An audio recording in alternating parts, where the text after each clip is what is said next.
Can a biblical worldview work in the 21st century? A lot of people would say no, that it's too hateful, it's antiquated, it's just incompatible with modern values and society. But my friend Doy Moyer would disagree. In fact, he came to our studios recently and had a conversation with Andy Diestelkamp, and he explained why he believes that a biblical worldview is actually the most consistent and reasonable worldview that a person could hold, even today. Doy is a kind and thoughtful communicator and disciple of Jesus, and I'm very excited to get to share this fantastic conversation with you. Well, Doy, thank you very much for being with us. Appreciate you being willing to be interviewed. Well, thank you. Appreciate the opportunity. So I want to talk in this visit about worldview. That has been something that you've been specially interested in. You've taught a college class for several years, college level class on worldviews. And so that's going to kind of be the angle that we're going to go in this interview. What was your interest or purpose or goal in teaching a class on worldview to college students? I'm a building blocks guy, and I think about foundations and how that impacts the decisions we make and the choices that we make in life. And I think sometimes we kind of roll through life without thinking about the why. And sometimes that's okay, but I do think we have to stop and reflect sometimes on what is our foundational starting point. And my passage that I often think about there is Jesus in Matthew 7. You build your house on the rock, you build your house on the sand. And if you build your house on the rock, you withstand the storms. If you don't build it on the rock, you build it on the sand, you're gonna falter. And worldviews operate that way. We build our lives on rock or we build it on sand. Of course, in Matthew 7, it's Jesus is the rock, and we listen to him and obey his voice. But all that has to start at the foundational level. And so when I see a culture that is faltering, doesn't know where to go, in chaos, in darkness, I think part of our problem is we've lost our foundations. So not all worldviews are equal. In other words, you've compared them to sand and rock. Well, everybody has a worldview. That's something I think we have to grant. We may not think about that. We may not. I don't know that everybody gets up in the morning and thinks, "Okay, what's my worldview today?" But there's still something that serves as their bottom line for why they do what they do. Sure. And I want people to think about that. I want us to engage that concept more, to reflect more on what is it that is my foundation for why I do everything I do. How did that work at the college level? I mean, is that particularly important for that age group, that demographic? I think it's very important for that age group that we have to, you're going through this stage as a teenager where you're growing and you're learning, and you're having to come to that point where you meet the crossroads of life, and your parents have raised you, and now you're having to make some decisions on your own. And I do think it's important that young people at that age are able to critically analyze what they do, why they do it, what they believe, why they believe it. That critical analysis is significant. And I think you would agree that parents want their kids to do that. Mm-hmm. I don't want my kids just hanging on my coattails the rest of their life. I wanted them to come to a point where they looked at their situation, they developed their own faith, and they answered their own questions about which direction they're going to go. We did the best we could to provide that foundational starting point. But without that foundation, people are going to flail. They don't know where to go. Do you get the sense that a lot of parents don't provide that for their children in their teen years and their these critical years? Well, it's hard to say. I don't want to judge parents, but I do run into young people who don't know how to make those critical decisions yet. Yeah. How do you feel like the class in general was received by your students? Overall, I felt that it went pretty well. You thought it was I helpful? had good feedback, and it went well that way, I think, as far as I could tell. Okay, so it's the things like that. I often think, well, it's hard to say how much good you're doing in the moment. Over the years, I've had people say later on, well, that was really helpful, I didn't tell you, or now that I'm older, now it makes more sense than it did then.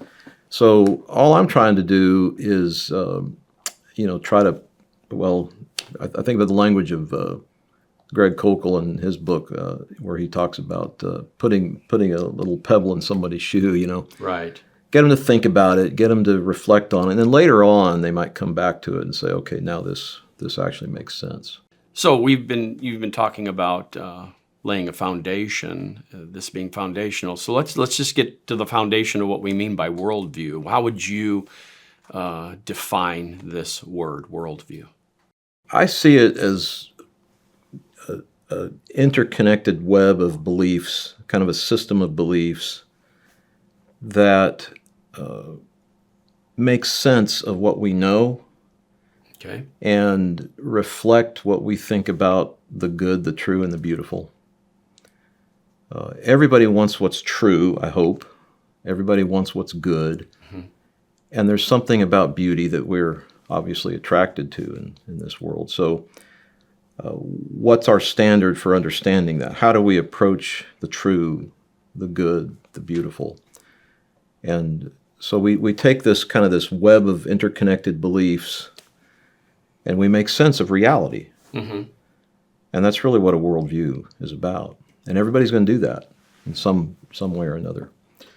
So not everybody necessarily is going to analyze it that way, but you're going to suggest that everybody has a worldview? I mean, some people might suggest, I don't have a worldview. I don't even know what that is. Well, not knowing about what it means doesn't mean they don't have it. They still have a system of beliefs, a conceptual scheme, as some might say, that makes sense of reality. And again, we don't. That's maybe that sounds philosophical, but that's still what they're going to do. One of my favorite illustrations of that is James Sire in his book Naming the Elephant. Begins with this illustration about a young boy who comes home from school to his father, and he says, teacher talked about the earth hanging kind of on nothing, and how can that be? The earth has to be standing on something. And the father thinks for just a minute, and he says, well, it's a camel. A camel holds up the earth, and the kid is happy with that for a while. But he comes back a little bit later, and he says, well, now what holds up the camel? Yeah. And the father thinks, it's a kangaroo.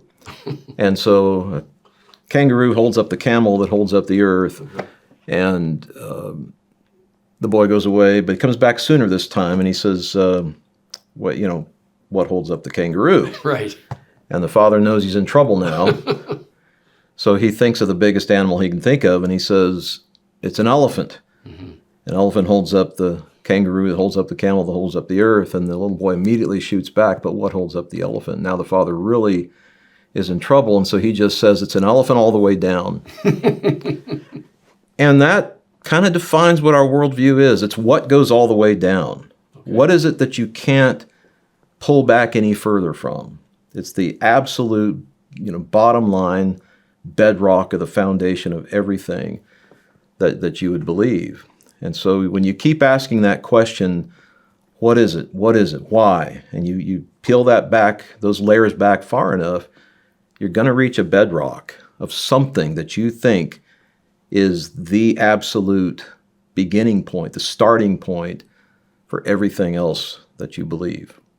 Okay, so let's do that a little bit more personally then. For you, what was your upbringing? What worldview were you taught? Where did you? What's your foundation? Well, my parents were Christians, and my dad preached, and so I grew up in this atmosphere. I'll just in brief just say my foundations were rocked pretty solidly. Maybe that's ironic, but they were rocked in my teen years. Had some family problems and issues that arose and difficulties that came through that. I struggled very deeply with my own faith at that point. Had a lot of thoughts to the effect that if this is what Christianity is, I don't want it. And of course, I wasn't a mature thinker at all, but I'll just say that I'm fortunate to have lived through my teen years. But there came a point in life where I'm thinking, what is this really about? What am I doing here? And I think most reflective people are going to do that. Yes. What am I doing? At some point. What's life really all about? Is this all about just me, getting up and going to a job and coming home and getting up and going to a job and that's the end of it? You begin to think of a book like Ecclesiastes, which I think is a great book for helping us kind of understand why we want to pursue the concept of a worldview. Because if you take God out of the picture of everything, what's left? Meaningless. What exactly is our foundation? Yeah. I think about someone like a Richard Dawkins, an atheist, who would say, at bottom, which is worldview language, at bottom, that rock bottom, at bottom, there That's is that no elephant good. going all the way down. There's no good, there's no evil, there's just pitiless indifference, And so what's the point of any of that? I believe that we intuitively know better, that there's something else going on in reality that's just more than just raw, brute material or chemical neurons firing in the gray matter of your skull. There's more to life and reality than that. And so I came back around to God, and when I have at least tried to understand the God that we read about in Scripture, I see a God who is that rock bottom of everything. You can't get any further back than God. And I know sometimes people will say something like, well, then, who created God, or Right. something like that, which they're looking for something even deeper. But the God we're talking about here, there is no deeper, further bottom than here. God is it. Hebrews 6 talks about God could swear by no one greater, so he swore by himself. God can appeal to no greater authority than himself. God can appeal to no greater or higher morality than himself. God can point to no greater goodness than himself. He is the highest and greatest of all those things. This is the God we're talking about. And so when I think about worldviews, that's really the first question I ask when I'm talking about this is, who is God? Because your answer to that question will filter down and help you answer every other question. So when you think about major worldview questions, you're thinking about who is God? What is a human being? How do we know anything? Why be moral? And there are other questions that kind of flow from those. But how you answer that question of who is God will help you answer what is a human being. It'll help you answer why we're moral. It'll help you answer why we know anything, how we have the ability to think and reason and make moral decisions and have a conscience and conscientiously decide between things. Knowing something about God helps us answer those. Yeah. So what would you say to those who argue that your worldview that you were raised with before your teen years and you were rocked in your teen years is what you bounced back to? In other words, that you were given this worldview and you've not objectively looked at other worldviews. I mean, how would you respond to that criticism? Well, I've tried to objectively look. I mean, when we say objectively, in one sense, nobody totally free from bias looks at anything. Sure. But have I considered other worldviews? Have I been tempted by other worldviews? Absolutely. It's interesting to me that some might say, well, you go to this worldview because that's what you want to believe. This is what's convenient for you. And it may surprise some people that there are things about the worldview I hold, that beliefs that I don't particularly like. And I'll illustrate that simply by saying this. The Scripture has a doctrine about hell that I don't particularly like. Doesn't make it untrue. Yes. But that would be something I would look at and say, if I were doing this because that's just what I wanted, that would probably be a doctrine I would say, well, that's not one I want, so I'll do something else. So to me, it's not about what is it that you like. If I believe in God as described in Scripture, this is the God who knows all, understands all, has all wisdom, knowledge, power, authority, everything. This is the God we're talking about. Then it's not about what I want. To me, the question, and this filters down into questions of authority as well, what does God want? What's the will of God? Because he is the bedrock of everything.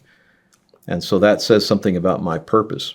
When Paul went to Athens in Acts 17, I love the way he, begins and talks there about, I want to talk to you about the God that you don't know. Yeah. And I think sometimes in our culture, that's what we need to do. Let's talk about the God you don't know. There's a lot of thoughts about God. Mm-hmm. There are a lot of assertions about God. But I often think there's very little knowledge of who the God is they're talking about. I've had people confront me with things like, well, I don't believe the flying spaghetti monster. I don't believe in the bearded sky fairy or something like that. Yeah. And I say, well, neither do I. That's not who we're talking about. You got a straw man God to deny him like that. That's not the God we're talking about. And what do you mean by straw manning? Well, you turn it into a weak position and kick it down, and you present it as if this is the truth about that position, the bearded sky fairy, some God who's arbitrary and malicious and doesn't know what he's doing or something like that. And that's, I just would simply say that's not the God we're talking about. I'm not under any obligation to defend what you're characterizing here. So it's a caricature rather than what's this actually being taught here. In your experience, what would you say is a prevalent worldview in our culture, or the prevailing worldview? Is there one, or are we pluralistic enough that there's just a whole bunch? The thing that I think characterizes modern culture the most, now it is a mix. It's a salad bowl of ideas, and there are still modernists. There are still those who think the be-all and end-all is science. But I think the thing that probably best describes what we see going on mostly in culture goes back. There's a term in 2016, Oxford's Word of the Year was post-truth.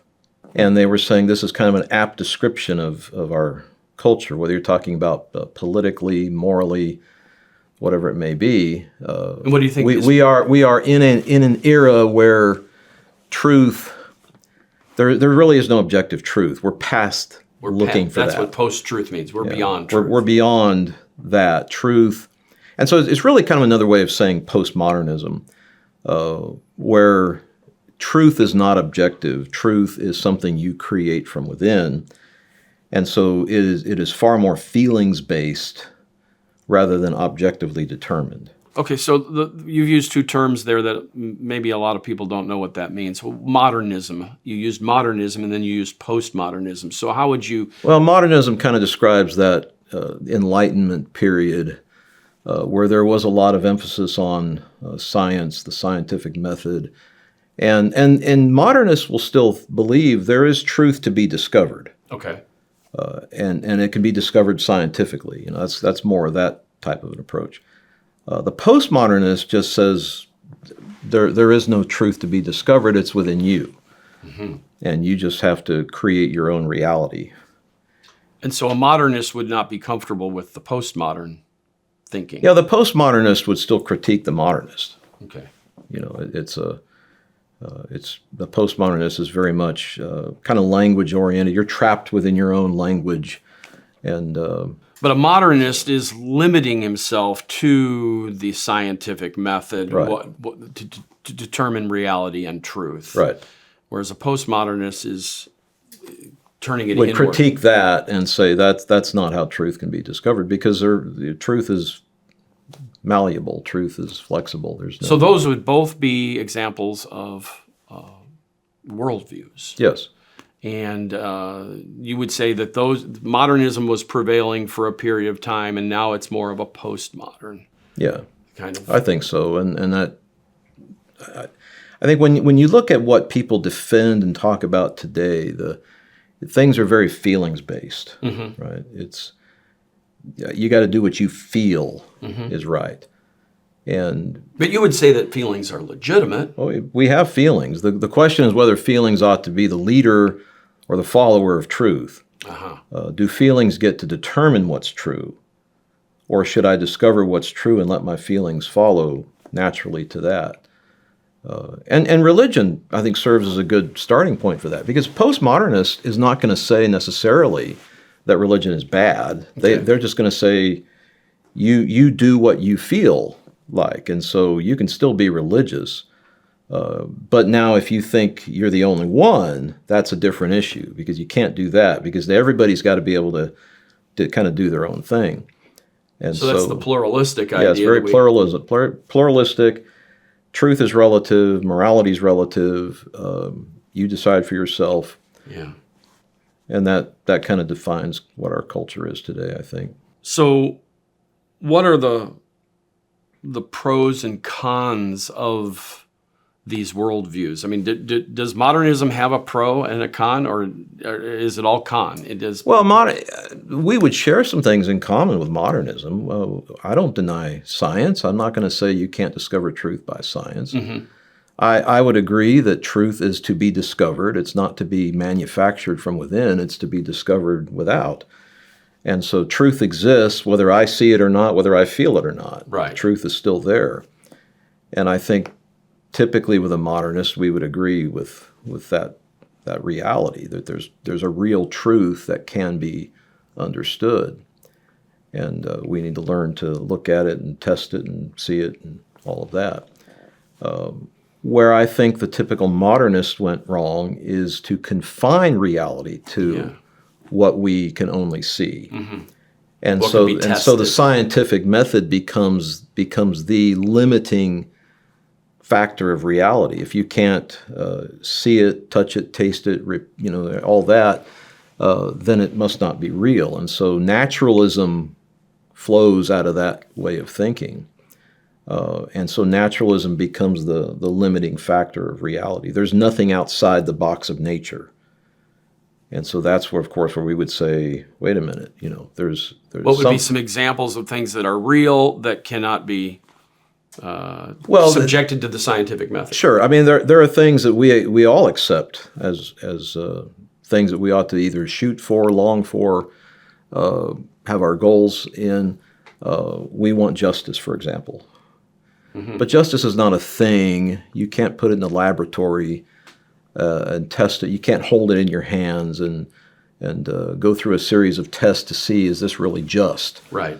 Love is not something you can put in a laboratory and say, well, here's 5 pounds of love. Let me, you can't do that. It's a non-material, immaterial concept.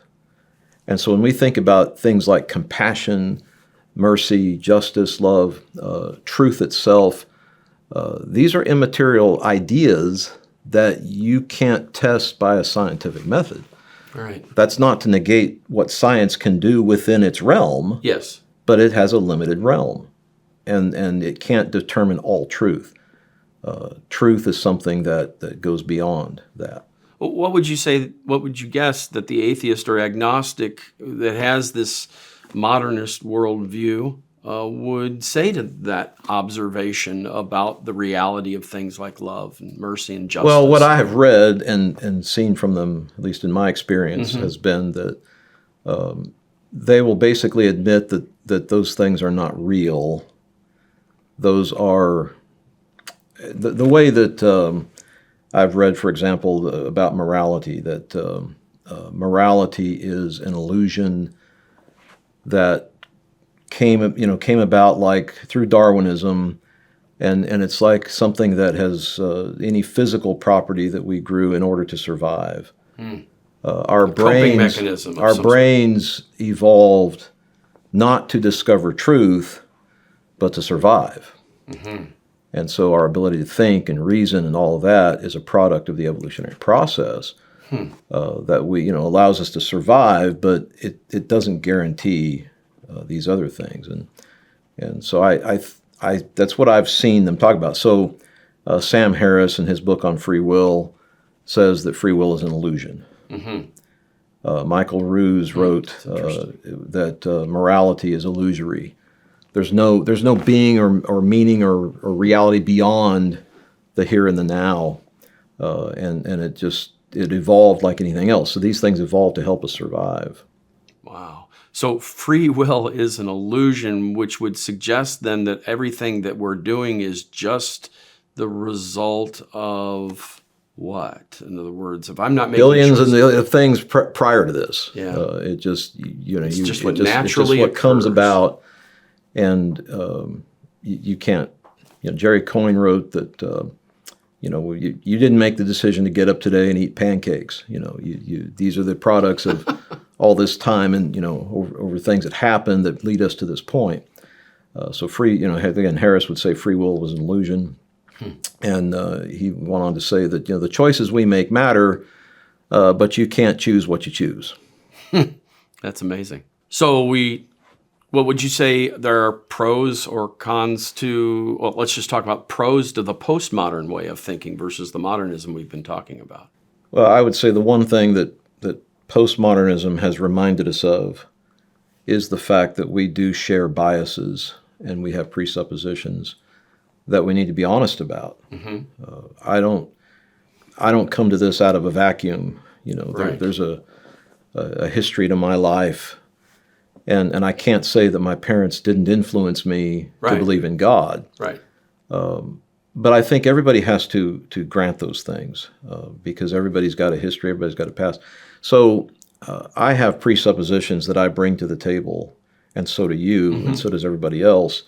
And I do think that fair and honest discussion requires us to be honest about that.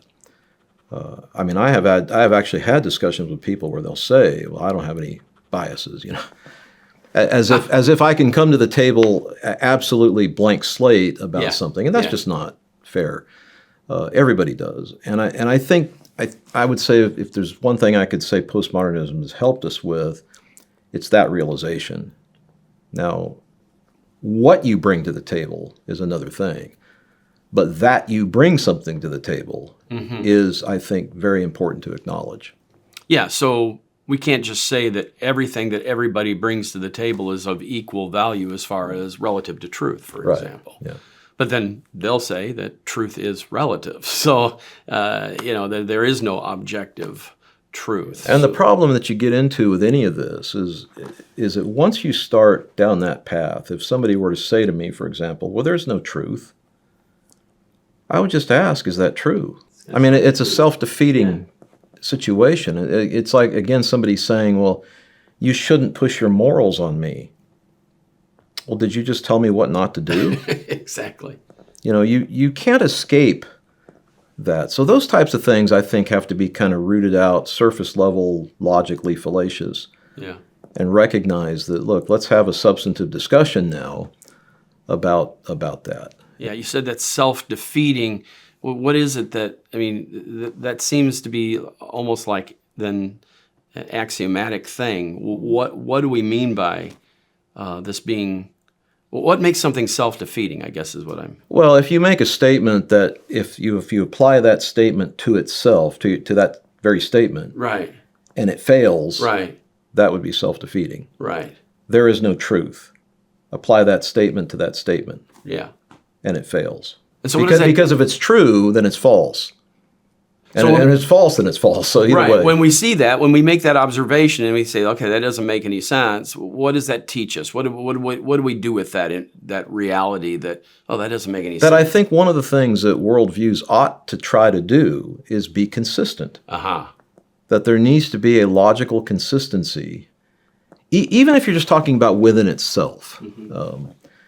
That the biblical worldview has a question of self-consistency within its own world. And the same thing would be true of atheism or postmodernism or Buddhism or whichever you're going to talk about. There, is there an internal consistency to that. And I can imagine, though, someone saying something like, well, why does it have to be consistent? Why consistency? Why is consistency of value? And of course, that can just degrade. Well, the problem ultimately then gets back to this point. If somebody says, well, why does consistency matter? There's going to be a point at which you say to me, I don't agree with that, or I don't like that, or that's wrong. You should or shouldn't do such and such. To which I would then have to ask, well, why? Right. Why do I have to be consistent? Well, wait a minute. At some point that's going to fail, I believe. So you mentioned presuppositions or biases. And so some people would say, well, okay, so we're acknowledging that we all have them, and so they just jettison that, like they're bad, they're no good, and so I'm going to swing all the way over here and reject anything that I was taught when I was young, or that the presuppositions that I come with. What would you say to that? I think the problem is all you're really doing at that point is trading presuppositions. You'll never be presupposition free. Okay. To be able to say, well, now I have no presuppositions about this. So if I say, well, I jettison my views about God, and now I'm an unbeliever. Now I don't believe in God. Well, guess what? You've just traded presuppositions, and now you have to face those presuppositions about reality. And so a presupposition of atheism, even if, maybe they admit it or not, but is basically that there can be nothing outside of the materialistic box, that there's no greater entity out there that can impact anything in this world. Now, what would justify that presupposition? Nature alone is capable of explaining everything. People often will say, well, because you're the one affirming God, all the burden of proof is on you. Well, if you're an unbeliever, you're still affirming something. And I'm not asking you to prove there's no God. What I'm asking you to do is show me how nature all by itself is capable of explaining everything. That's the affirmative that they're having to take. So what are the presuppositions that go with that? And are you willing to be honest with those? And at that point, are you going to say, well, okay, I'll jettison all those? Or, so is there a way that we can test our presuppositions and think about our presuppositions? People like Ronald Nash, who spent a lot of time talking about worldviews, would talk about something like the test of reason, the test of experience, recognizing things like the law of non-contradiction. You can't have two things be what they are, what it is and what it isn't at the same time and in the same place. And that all communication even is built around accepting the law of non-contradiction as true. And are there things that we can come back to as axiomatic, you mentioned? Instead of it being self-defeating, are there things that we accept that are self-evident? Things that we don't really have to prove any further because it's just obvious that this is what it is. It affirms itself.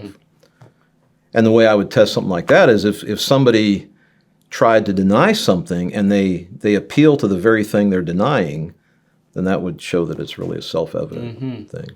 So you've got these biases that we might abandon. We were raised with it, and you're saying we swing to another one, and we're just trading presuppositions.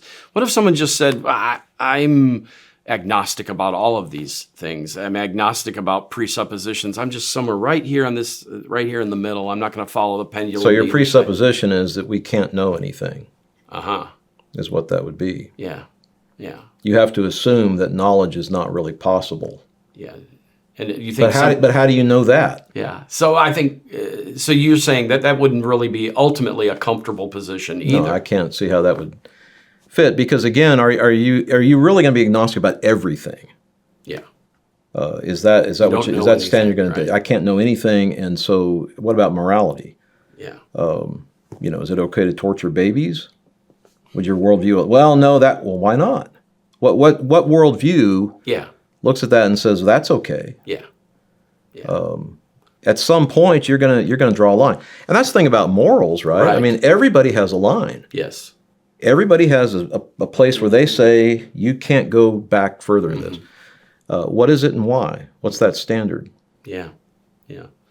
Yeah, so some people are just basically tricking themselves or fooling themselves into thinking that they can just be neutral with regard to worldview. Well, and if I think, well, I've got to jettison all my presuppositions over here and jump to this other extreme, when I'm raising my kids and I'm training them by my current presupposition, do I expect them to jettison those and jump to the other exactly. extreme? Now I expect my kids to be believers because they're not going to follow my presuppositions. At what point does that stop? Yeah. So I guess that gets back to this consistency idea. We're really looking for some way that we can be consistent, a belief system or whatever, wherein we can be consistent. Right. And I don't think the way forward is to simply assume all presuppositions are wrong. Yeah, no. I think the way forward is to say, okay, here they are, as much as I can see them, as much as I can understand what's going on here. Can I put them to the test in some way to see if they make sense? Yeah. So let's talk about whether or not there is such a thing as a Christian worldview, and how would you define that? Of course, you got to define what you mean by Christian and all that. And there's a broad spectrum. If we're just talking in the grand scale of Christendom, as we say, there are going to be some shared concepts about that. There is a God. He is the creator. He created male and female in his image. The problem of sin is real. God acted on that problem to bring about a solution to it. Did that by sending Jesus to come to this world and die on the cross for our sins and be raised again to conquer death. These would be fundamental kind of touchstone statements about the Christian's worldview. Right. So, I mean, we're going to share some things with just the general populace who might say, I believe there is a God of some kind. Maybe not the God of the Bible, but there's something out Theistic there. worldview. So there's a theistic concept, and then there's the more specific biblical concept, the Christian's more narrow concept of what we read. So there's kind of circles of acceptance. Sure. And of course, there's a lot of criticism of those who espouse the Christian worldview. Those who don't like the Christian worldview, for whatever reasons they are, will find chinks in the armor, supposedly. For example, wouldn't an agnostic or an atheist argue that a Christian worldview has been responsible for many of the evils that we have seen throughout history? The people who profess to be Christians and then did awful things. Well, to which I would respond, that's a faux Christian worldview. It's not really the biblical worldview. And that's part of the danger here, is that people get a concept, when they hear Christian, it's such an overused statement to refer to things that now there's a lot of false information about what Christian means. Right. And so anything, that kind of hides behind, well, I believe in Jesus, I believe in God, but I'm going to use that somehow to foster a political agenda or something like that. And then people see that and they think, oh, that's what Christianity is? I don't want it. Right. I would simply plead with them and say, you got to recognize that those of us who are Christians don't necessarily agree with that. And we can't let the false views of Christianity superimpose themselves on what the Bible actually teaches. Yeah, and many people would say that our culture, and American culture, was rooted in people who came over looking for religious freedom. So you've got this Christian worldview that dominated. Yet you've got things like slavery. They'll point to these were alleged Christians, and there was slavery for a century after we became a nation. Well, yeah, and again, did Christianity, biblical Christianity, support the Crusades? Absolutely not. Does biblical Christianity support slavery that you mentioned? No, that's not what the Bible teaches or shows. And I think just because people made the claim, that doesn't make it so. And we have to distinguish between the claims and what the text actually teaches. Yeah, so you're saying that they were bad advertising. They're wearing the name Christ, but they are kind of bad advertising for what Christ stands for. And I'll just throw this in. That's one danger I see with a broad-based ecumenical concept. Okay, explain what you mean by that. What I mean by that is if I'm just going to say, well, I'm going to put my rubber stamp of approval on anybody and everybody who uses the name Christian, claims to be a Christian, because for the sake of ecumenicalism and unity and all that. What does that word mean? Ecumenicalism? Well, just that, everybody who makes the claim basically is authentic Christian. Okay. And we're just, for the sake of peace and unity, we're accepting all of that. The problem is that puts me in the pipeline of accepting things about Christ and Christianity that I simply cannot endorse. Mm-hmm. And so I can't just put a broad-based rubber stamp on anything and everything that claims to be Christian. Yet, even in modern times, people will point back to our own nation's beginnings and identify Christian components in the documents, whatever they might be, of the founding fathers and their thinking, and say, that should be dictating, how we act now as Americans or as Christians. So, how do Christians navigate that divide between? Should there be separation of church and state? I mean, all that kind of thing. I think we have to recognize that any worldly document like that, there can be things in there we can agree with. I mean, I agree with and believe we have been endowed by our Creator with certain inalienable rights. I mean, that to me is foundational to humanity anywhere and everywhere. And it doesn't even have to be written down in a text to recognize that that's what it is. Mm-hmm. But that doesn't mean I agree with and accept everything a government from that point does. And we recognize that there were many flaws within the founding fathers. There were deists within the founding fathers, and there were those who cut their Bibles up or were known to be immoral or whatever. We can't take any of that and say, well, that's the definition of Christianity. Right. There's a standard of what Christianity is really in truth, and that's what Scripture teaches and not any other documents. I think one of the fears of some people who don't necessarily share the Christian worldview is that those who have this Christian worldview are attempting to impose their morality on our culture. What do you think about? What's your response? The truth is that any law is an imposition of somebody's moral code. I don't think you can avoid that.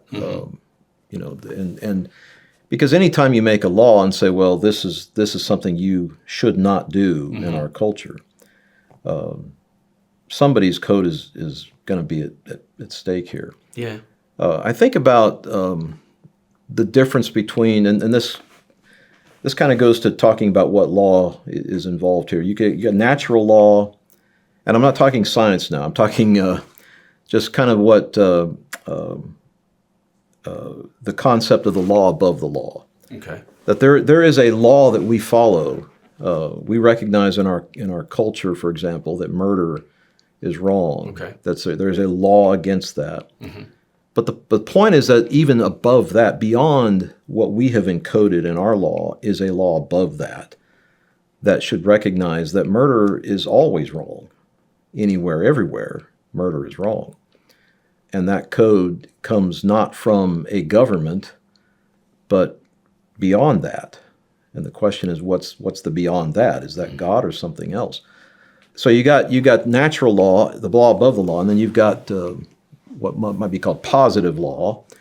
Positive law would be whatever governments put in place. So a positive law would be a speed limit, something like that. So when you start asking questions like, where do our rights come from? Mm-hmm. If our rights come from positive law only, now you take God out of the picture. Right. Where do our human rights come from? And the answer is going to have to be, if there's no God, if nature alone is it, if we're it, then human rights just come from human beings. And I don't think you can avoid at that point a might makes right mentality. Whoever gets in power gets to define what's right. Survival of the survival of the fittest. And the problem with that, of course, is that if human rights come from government systems, if a government can create a human right, what else can a government do? Mm-hmm. They can take it away. Right. So now your human rights are at stake based upon the whims of the government in place. If there's no God, if there's no law above the law, if it's positive law only, then you got, where do human rights come from? But if there's a God, and we are endowed by our Creator with these inalienable rights, then it doesn't matter what the government says or doesn't say about that. Mm-hmm. We have those rights built into us as human beings made in the image of God. And that, in my mind, is a huge fundamental difference here. You take God out of the picture, human rights themselves are at stake. So to connect some of these thoughts together with what we talked about earlier, would the atheistic or agnostic worldview, they would not acknowledge a natural law, a higher law above the law? Well, how can you? Yeah. I mean, what are you going to say is it? Because at least in my discussions, and I'll just say, I mean, I don't like to broad brush anybody. Yeah. So all I can tell you is from what I've read, from discussions I've had, I have run into basically a denial of universal morality, that the atheist will say there's no universal morals, because that implies something greater than nature. Mm-hmm. And morality is temporary and can be changed. And so anytime you say this is always wrong everywhere, you're invoking some universal moral code. So my question to the atheist there would be, can you do that with anything? Mm-hmm. Can you say anything is wrong always, everywhere, at all times? And if so, are you not accepting a universal code of some kind? And what is that? Yeah. And so what would they do with the idea that, for example, Nazi Germany and its atrocities was, everybody agrees in hindsight that was evil? Well, I do like to ask that question, why was Hitler wrong? Mm-hmm. Now, in that question is an assumption that he was wrong. Right. And I hope most people will share that. The assumption that what Hitler did was wrong. Apparently not everybody does. But I would hope that would be the case. So my question simply is, why is that the case? So after the war at Nuremberg, and you had Hitler's generals going on in trial and so on, the argument, one of the arguments was that they committed crimes against humanity. Mm-hmm. Well, how do you commit crimes against humanity if there's no higher call here, if there's no higher law above the law? If positive law comes from humanity. If positive law only was it, then Hitler did what was legal within his own system. Yes. So then what right would another nation have to come in and impose their laws on them if positive law is all there is? Right. But if there's a law above the law, a greater law that governs humanity, then it makes sense that there are crimes committed against not just some people, they're certainly specifically against some people, but in a greater sense, you're attacking all humanity. Right. You can only think that if there's a law above the law. Right. A higher law. Perhaps you've heard the quote, and this is shifting gears a little bit, but perhaps you've heard the quote, "I like your Christ, but I don't like your Christians." It was attributed to Mahatma Gandhi. I've not been able to ascertain that is actual quote from him, but certainly the sentiment, it expresses a sentiment that we read about Christ, we like him, but we don't like Christians. So this is kind of narrowing now down to the Christian worldview, this great umbrella. My first reaction to that is, sometimes I agree with you. Mm-hmm. Yeah. Those who identify themselves. There are people who call themselves Christians that do not act as Christ, and I've been guilty too. So I would say we have to distinguish between people who call themselves Christians and who Christ is himself first. That's not to say that, Christians always are this way or that way. It's Right. just to say that we recognize that sometimes you find among people who identify themselves as followers of Christ, there are hypocrites. Okay. There are people who do wrong. And so to call yourself a Christian does not absolve yourself from bad things. Right. And Jesus himself warned about hypocrites. Yeah. And maybe short of blatant hypocrisy, we're inconsistent, like we were talking about before. Yeah, if you ask me, are you inconsistent ever? Yes, I am. And one of the interesting things about the biblical worldview to me is the recognition of the problem of sin. Because if somebody says, well, you have failed your own worldview because you've done these bad things, I'm going to say, well, you're right. But I haven't failed the worldview because the worldview recognizes itself that there is the problem of sin, that we're all guilty, and Christ came to die for us so that forgiveness can be offered. And so it's a recognition that within our worldview, it's not that God wants failure, Right. but that God has provided for the failure so that we can turn back to him. Our acceptance of the biblical worldview is not, hey, I'm perfect, look at me, and I'll do everything right from now on. Right. It's a tacit recognition that I need God. I need Christ. I need the forgiveness he offers, and I am weak, and I need his help. So, in effect, it is a hopeful worldview for those of us who are flawed. Yeah. It gives us confidence that there is something yet better. And I want to own the fact that I'm flawed. I want to own the fact that I've sinned. I'm not proud of that, but it's a reality. And the only way out of that is not that I can perfect myself. Let me just pick myself up and I'll be perfect from now on. It's a leaning upon the only one who can forgive me and provide the strength to overcome this world. So this may be a strange question. What was Jesus' worldview? In other words, if you were to try and define Jesus' worldview, what would you?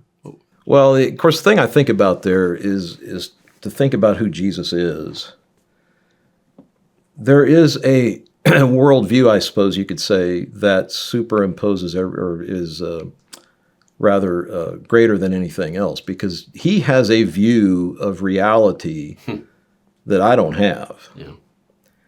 Jesus could see things that I don't see. And I think that when you think about who God is as a whole, it's like if we talk about knowledge, we have a very limited view of what we can know. But God is greater than all that. Yeah. He's able to do far more abundantly beyond anything we can ask or think. So I would think from his perspective, a true godly worldview from one who has a perspective that we don't have, which is why he can see the problem of sin for what it is, and maybe I don't always see it for what it is. Why he can understand things that I don't understand. So his worldview, and I would think in that sense, will always be superior to anything I can imagine. Which, again, from the Christian worldview would mean that's why I follow him. Why I don't want to just follow a man. I want to follow God who came in the flesh and demonstrated himself to be who he is. Sure. And so the differences between Christ's worldview and a Christian's worldview might simply be his greater capacity to see all things and our inability to see those things. I'm looking from the bottom of the mountain, I'm looking up, and he's at the top of the mountain looking down, and it's a different perspective. Much better perspective. So, again, I want to circle back around to a little bit the agnostic idea that people might have towards worldviews. They don't want to philosophize about life. They don't want to analyze. They don't want to dig down deep, like you said originally, to that foundation. Do we help people through that to show by showing the inconsistency, like you talked about before? The inconsistency in that kind of way of thinking? It depends on where they're coming from. I do think that we want to start where people are. Again, Paul goes into Athens, and he says, let's talk about the God you don't know. I see all this evidence that you're religious. Here's this altar to the unknown God. Let's talk about him. And I think it's interesting because Paul makes the point there in talking about this God who made the heavens and the earth, does not dwell in temples made with hands. And that phrase, I think, is critical here, as though he needed anything, which I think serves as kind of a beginning point for understanding who God is. We're talking about the God who needs nothing.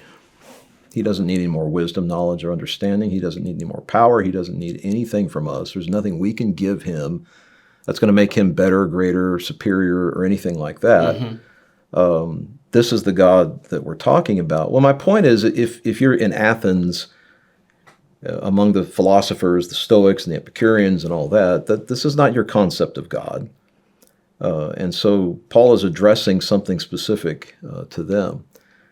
So I'm going to have a different discussion with somebody who comes in, there is no God, versus somebody who just says, look, I'm struggling with this. Can you help me with this? Can we talk about this? Those are different discussions. Yeah. So, what would you say to back in I think it was probably the early 70s or so, John Lennon came out with a song entitled Imagine. And he kind of talks about imagine basically this kind of one world, idealistic utopian type of society where there is no religion and there is no heaven, there is no hell. Many younger generations might not be familiar with the song, but our generation was pretty familiar with it. What do you think of that worldview? Well, it's an interesting imagination because the reality is no worldview will achieve that. If you've ever thought about More's Utopia, for example, you begin to describe something that sounds like, oh, this can be wonderful, this could be great, but then all of a sudden you're having to march through the orders of somebody. Yes. It's like the myth of socialism being, some great thing. At some point, it's going to be somebody in power telling you what you have to give up and do. Right. Rather than it truly being, of the heart kind of thing. But I also think there's unfortunate that they don't realize. I mean, they might say, well, look at all the people who've been killed under some regimes that call themselves Christian. Yes. What about the Stalins and the Maos and the others who have also killed their millions who did not make the claim to be Christians? Sure. Any worldview can go there if power is what they're seeking. Any worldview is capable of being corrupted. Right. Basically, and not following through on their utopian, altruistic, whatever views that. But I also want to say that from our perspective as Christians, my goal is not to to eradicate people who differ with me from society. I want to be a good neighbor, and if I'm living next door or down the street or whoever from somebody that I have some significant differences with, whether you're talking about maybe I live down the street, and I have, from Muslims, from Buddhists or Hindu or other various forms of Christianity, or people who push LGBT stuff or whatever it may be. I still want to be nice to you. I still want to be a good neighbor. I still want to be the kind of person who's going to be a blessing to you in some way. Now, that doesn't mean I don't have to, I can't say what I believe, right, or that I should ignore sin or anything like that. But it is to say that my goal is, if you're my neighbor, I'll defend your right to your property, and I'll defend your right to say what you want to say. But I want to have the discussion with you too. I want us to be able to sit down in a friendly atmosphere and talk. So you would say that that is consistent? I think that's with consistent. The Christian worldview to do our best to get along with Yes. people and listen to them? And at the end of the day, if you tell me I don't want to talk about this, I'll still try to be a good neighbor, and I still want to love you, and I still will be reasonable with you, and I will never, ever, ever want to see violence done against you. Mm-hmm. That's inconsistent with the biblical worldview. So what would you say to those who hold a Christian worldview? They're teaching their children to love God and follow His ways. They're learning in Bible classes this worldview, but then they're going into the world and they're meeting a conflict there with those who would say that that's archaic, that's old, that's outdone, outmoded. Christianity is about love, and there are different expressions of love, and so whatever we define as love, and we just need to be, that those old-fashioned ideas need to be put away. How can we help? Yeah, I get it. How does biblical Christianity work in a culture that kind of roundly rejects the moral standard that we're talking about here? Yeah. I think that we have to grant, first of all, that there still has to be a standard somewhere. Mm-hmm. So I'm still going to kind of double down on the question, what's your standard then? So what's your baseline for making these points about allowing that, so our experience has to be authoritative somehow. Well, the baseline is love. Okay. That's what the culture is going to say. Okay, it's so love. so love is the baseline. Be nice to people. Now we look. Treat others as you want to be treated is Christ. Right. And love your neighbor as yourself. So let me just kind of start there. Biblical Christianity will always work, number one, because the two greatest commandments, love God with all your heart, soul, strength, and mind, love your neighbor as yourself. If we do those things correctly, it will work, always. The problem that I see going on in culture today is, again, this is kind of the post-truth, postmodern effect, is a redefinition of all these terms. Marriage has been redefined. Love is redefined. And so when you see terminology like love is love, what exactly does that mean? It's a circular statement. Love is love. Well, okay, but what is love? Well, you can't just define it by itself, right? So love, whatever I love. Yeah. So love becomes kind of whatever we decide we want to love, and so everything then has to be inclusive. But I would argue that there's a myth to inclusion. Every group has a line again that they're going to draw and say, we want to include everybody, but not you. Mm-hmm. And they'll say that, of course, to Christians who believe Scripture teaches that there are sins. And so, what do we do with that? To define true Christianity, of course, it's got to be biblical, which means the will of God is paramount. There's no such thing as a Christianity devoid of self-denial. Mm-hmm. If anyone will come after me, let him deny himself, take up the cross daily, and follow me, Jesus said in Luke 9:23. So there's going to be, at some point, a clash of wills. My will or God's will. And that's going to include things that I feel. Okay. I feel a certain way. I feel tempted towards something over here. I have these desires toward this. Mm-hmm. But we have to distinguish between the feeling and the action. Even if somebody were to say, well, I feel I'm tempted toward this, same-sex attraction or whatever it may be, is that the same thing as acting on it? Can you recognize there's a feeling here? Okay, and we can address that. We can talk about how to gain feelings of affection toward God, but feeling something initially and acting on it are not the same thing. The feeling can lead to the action, but we have to distinguish those things. So are there lines that need to be drawn somewhere? And then also to kind of recognize that when Jesus defined the male-female relationship in Matthew 19, it says this is what God designed from the beginning, that there is a foundational male-female bottom line there that is required for that relationship. How inclusive are you going to be? Because if we can redefine marriage, if we can redefine love, then at what point would your group, if I'm talking to them, I say, at what point would your group accept the pedophile? Because there's a feeling there that somebody has. Is that acceptable?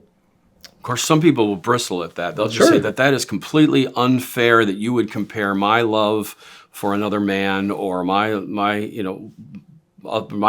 relationship to something like pedophilia. If we're going to base our morality on what we feel, then I would say that there's going to be a point at which you disagree with my feelings and would say that even though you feel something that way, that doesn't make it right, and that doesn't mean everybody ought to accept that. If I can act on my feelings, then at what point do we draw the line? So let's say, and I'll just tell you from my experience, I used to have an anger problem.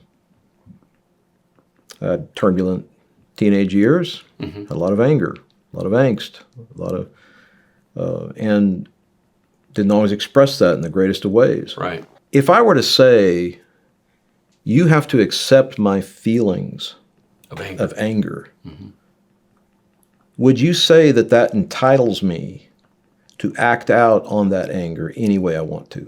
No. So there are lines, there are points at which somebody would say, okay, the feeling alone doesn't provide the authority to act out on those feelings. So we agree. So what's the standard for that then? Where do you go to say, well, these are the things that are acceptable versus these are the things that aren't acceptable? Is it just what we like? And then we define those as love? Again, going back to the definition of love. Do we get to determine what that is? So polyamory. Yeah. Man with multiple wives. Is that okay? Well, some would say, yeah. And where's the crossover with that? Does any sexual activity work based on someone's feelings? Whatever it may be. Do the feelings justify that if I can say I love something or someone, will that always justify the action? Yeah. And I would suspect that most people would say no, that would not always justify. There's still a line somewhere. So what is that line? And why do we draw it there? Yeah. So what the Bible gives us is an understanding of a standard. And the standard is not me. If God is love, see, it's not love is love. God is love. So I think what we've done is we've kind of deified love and redefined it the way that we want it. But if, on the other hand, God is love, then we have to ask what's in his character and what's in his will that helps us understand what love truly is. A parent recognizes how much we love our children, but that never means that we let our children do anything and everything they want to do. In fact, we would say that love requires at times that we put a fence around this somehow. We control this somehow. We don't let our child just run out in the street because they feel like it. Right. We put parameters and controls around that because we love them. Love requires that, I think. Love is not just a free-for-all, do what you want to do because you feel it kind of thing. I mean, the old commercials that say, friends don't let friends drive drunk, Yeah. Well, why? Well, because love would say, I'm not going to let you do that because you're putting yourself in harm's way. Right. You're hurting yourself. And so that's what we would say to many of these love relationships that people are advocating for, is that they are ultimately harmful, just like with the drunk driving illustration you just used. Ultimately, yes, I believe so. And I think that that's difficult for many people, for somebody that they love and want to express that in a sexual way, that we're saying, no, you cannot cross that line.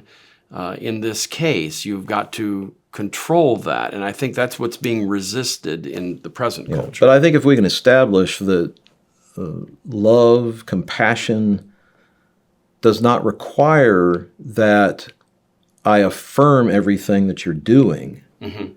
And again, I think even they would recognize there are lines there, that I can love somebody without saying everything you're doing is okay. Yes. And this is a harmful thing. And, in other words, I can see the distinction there.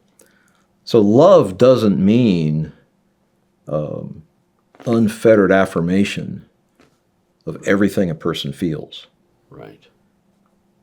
Okay. And if so, then at what point would you say that about me? If you love me, and yet you disagree with my views, mm-hmm. wouldn't that make you inconsistent with the professing point here? If love requires absolute affirmation of everything, when we would agree, I think, that love sometimes requires that we say, no, that's not right. So the biblical standards that would restrict, for example, sexual activity to marriage and marriage to male and female, those are being questioned in our modern culture for those who would still acknowledge that there is a God. Mm-hmm. Yeah. They're rereading, they're rethinking this.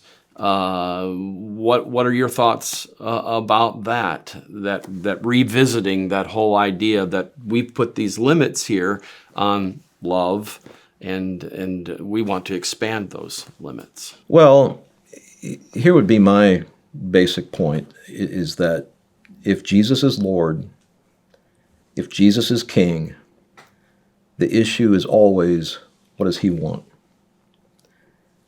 And if I see a passage that describes what he wants, am I going to deny self to follow him? Or am I going to affirm self to do what I want? Mm-hmm. So if Jesus says, in the question in Matthew 19, why did Moses give a certificate of divorce? Well, Jesus says, from the beginning, it wasn't that way. Mm-hmm. In the beginning, God made male and female. God is the one who brought them together. God is the one who said, man shall leave his father and mother, be joined to his wife. The two shall become one flesh. What therefore God has joined together, let no man separate. He is talking about the foundational concept in which God wants the sexual activity to occur. Male, female, husband, wife. Two become one. The two become one. Let the marriage bed be undefiled, Hebrews 13 would say. And so if God defines marriage, if God defines what love is, because he is love, then at some point I'm going to have to ask myself, do I follow my own will or do I follow God's will? And that's not easy because, again, there's no such thing as being a true Christian without self-denial. And I would just say that, and this is not just talking about one group. This hits me every day. Okay. I've often said the hardest command in all the Bible is in Luke 9:23. If anyone will come after me, let him deny himself. Because I'm going to tell you, for me, my ugly self gets in the way. Mm-hmm. And I can see here's what God wants, but I say, wait a minute, that's not what I want. And there's a crossroads I have to meet every day. Mm-hmm. Do I follow God's will? Do I follow my will? And that doesn't change simply because you have feelings one way or the other about something. Right. Do we want to show compassion? Absolutely. Because I'm a sinner too. I've had feelings like this too. Yeah. I've struggled too. Mm-hmm. And our point about being a Christian is not, again, not, I've become perfect and you're not. Right. It's that I've been saved by the blood of Christ, and I want to bring you with me. Right. But at some point, everybody has to make that decision. Right. So we can sympathize with the feelings that people have, the temptations that we all face. But just because we have those inclinations, or whatever they may be, does not mean we should pursue them, that we should follow up on them. Yeah, and of course our culture is big on identity. I identify as such and such. Yes. And I would just say, the world's going to be the world. The world's going to do what it does. But for Christians, we have an answer to that. Mm-hmm. Our identity is Christ. Amen. And you seek the things above where he is. Colossians 3 would say, set your mind on things above, not on things of this earth. When Christ, who is our life, appears, he is our life. Mm-hmm. He is our identity. And so I can't get caught up in worldly identities. I need to understand that Christ becomes my identity when I choose him. And that's going to mean he's my king, and I have to give up self. And that will always be the struggle. Mm-hmm. And I see what's going on in our culture today as just another offshoot of that same struggle that's always been. Yeah.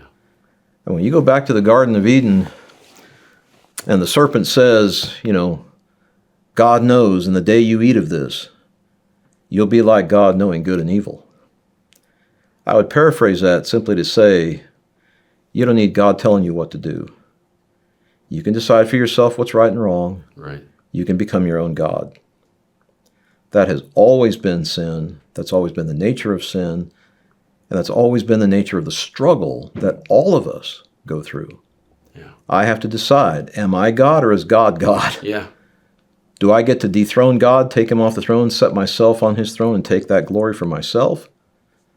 Decide what's right and wrong for me? Or do I submit myself to the will of the one who made me and knows what's best? Mm-hmm. Who sits at the mountaintop, has the worldview that's able to look at something and say, this is what's good for you, that's not. Yeah, and so while it may sound very appealing, what Satan offered to Eve, suggested to Eve, may sound very appealing to us, it's actually something that brings us into a bondage, whereas the worldview that Christ provides for us, while it comes with those limits provide us security and peace. Right, and the biblical worldview works because it provides forgiveness. Right. The world doesn't have grace. There's no grace to be had in the world. The world can't give grace. Grace has to come from one who has the power to give it. And the world doesn't have that power. But God does. Yeah. He can provide the grace, he can provide the forgiveness, the mercy, compassion. And that will always work. Mm-hmm. Because it's something that everybody needs. And it's only going to come from him. Well, I really appreciate the time you've been willing to spend with us and talking about these things. And I think they're practical, and it's something we all need to do, is dig deep to get to that foundation. What was it, an elephant you used that goes all the way down? Yeah. And that God is what goes all the way down. I think appreciate it very much, Doy. Appreciate the opportunity. And again, I'm happy to have that discussion with anybody. I think it's important that we open ourselves up to having those talks. I don't expect everybody who hears me to agree with me, but I would hope that you would have a congenial, reasonable discussion. Yeah. Thank you so much for watching this video. I hope it helped you in coming to better know what is true, what is good, and what is beautiful. And if you don't mind, click the like and subscribe buttons below this video. That will help our channel out a lot and help us reach more people with this content. Thanks so much. God bless.